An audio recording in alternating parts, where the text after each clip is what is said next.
A Bíblia é um dos livros mais influentes da história humana. Ela explora as grandes questões ligadas à nossa existência. Ela inspirou muitas pessoas a fazerem grandes coisas. E confundiu muitas outras. E você provavelmente tem uma por aí, largada em algum lugar. Então, o que realmente é a Bíblia? Bom, a Bíblia é uma pequena coletânea de livros que surgiram da história do povo do antigo Israel. De certo modo, os israelitas eram como qualquer outra civilização antiga, porém entre eles havia uma longa linhagem de indivíduos chamados profetas, que viam a história de Israel como tudo menos comum.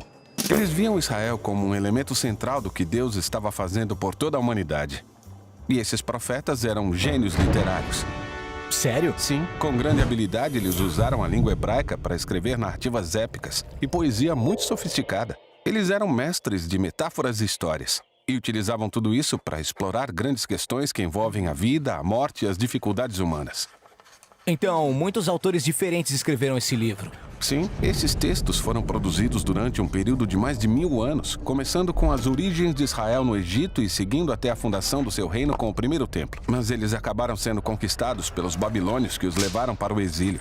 Depois, em um momento crucial na sua história, muitos israelitas voltaram para sua terra. Eles construíram o segundo templo e reformaram sua identidade. Foi aí que as escrituras judaicas começaram a se tornar naquilo que conhecemos hoje. Certo, a Bíblia judaica. E o que ela contém? Bom, em hebraico ela é designada por uma sigla, Tanakh. O T representa a Torá, às vezes chamada de a Lei. Esses são os 5 livros da história da fundação de Israel.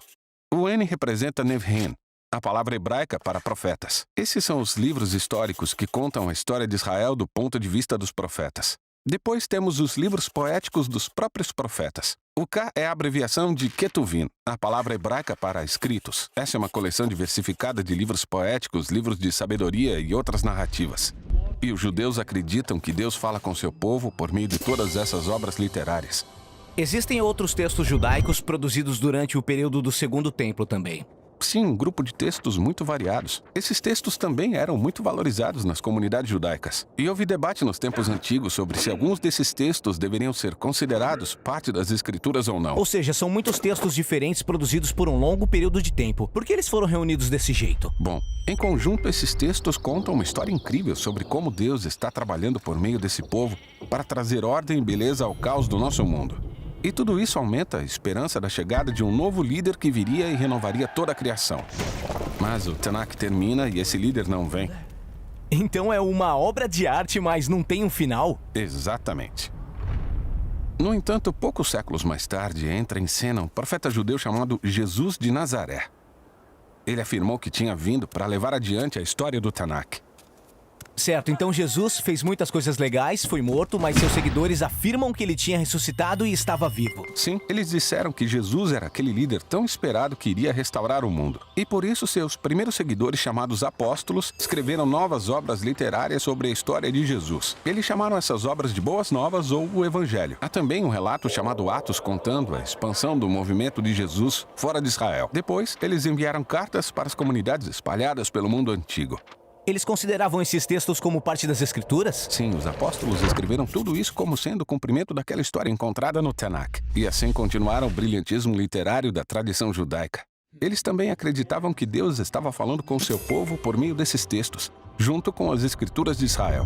Então esses são o Antigo e o Novo Testamento. Mas o que os primeiros cristãos pensavam sobre a literatura do Segundo Templo? Grupos diferentes tinham opiniões diferentes sobre alguns desses livros. Eles liam e valorizavam esses textos porque foram passados adiante junto com as escrituras judaicas. Tá, temos o Tanakh, as escrituras judaicas, temos essas obras do período do Segundo Templo e depois os textos dos apóstolos sobre Jesus. Isso é muita literatura.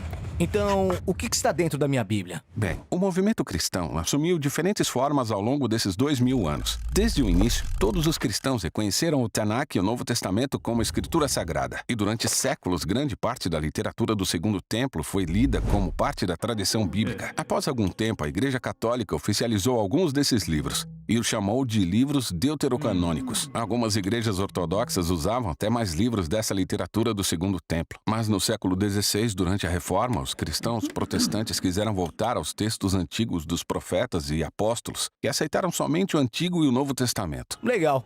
Acho que entendi. Mas como uma coleção de livros produzida ao longo de milhares de anos por todos esses autores pode contar uma única história? Essa é a questão que vamos tratar no nosso próximo vídeo.